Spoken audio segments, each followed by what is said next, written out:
জয় মা তারা, জয় গুরু বামদেব, শ্রীকৃষ্ণের মন্ত্র। এই মন্ত্রটি খুব শক্তিশালী মন্ত্র।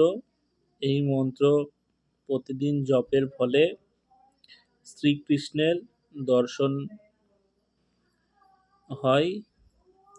সেটি স্বপ্নের মাধ্যমেও হতে পারে, এমন কি সামনাসামনিও দর্শন পেতে পারেন।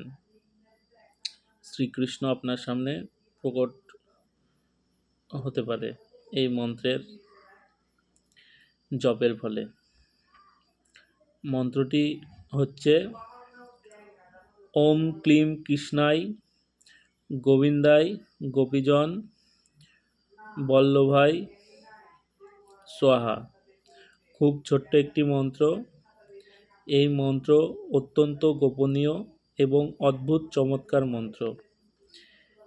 শান্ত মুদ্রায় কমপক্ষে 108 বার এই মন্ত্র উচ্চারণে সাধকের মাথার পিছনের পঞ্চকোণীয় এক অলৌকিক জ্যোতি উৎপন্ন হয়।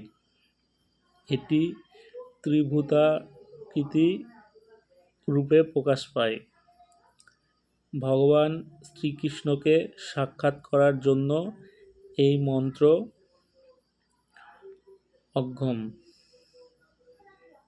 অমোঘ শক্তি আছে এই মন্ত্রের। মন্ত্রটি দেখুন। মন্ত্রটি হচ্ছে ওম ক্লিম কৃষ্ণায় গোবিন্দায় গোপীজন বল্লভাই স্বাহা। এই মন্ত্রটি প্রতিদিন শান্ত মুদ্রায় 108 বার করে জপ করবেন।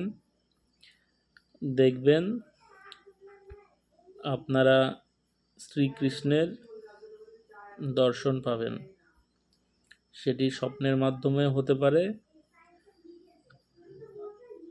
আবার সামনে এসে ভগবান শ্রীকৃষ্ণ আপনার সামনে প্রকট হতে পারে। ভগবান শ্রীকৃষ্ণের স্বয়ং সাক্ষাৎ পাবেন। মন্ত্রটি জপ করুন প্রতিদিন। সবাই ভালো থাকবেন, সুস্থ থাকবেন। জয় মা তারা, জয় গুরু বামদেব। সবার মঙ্গল হোক।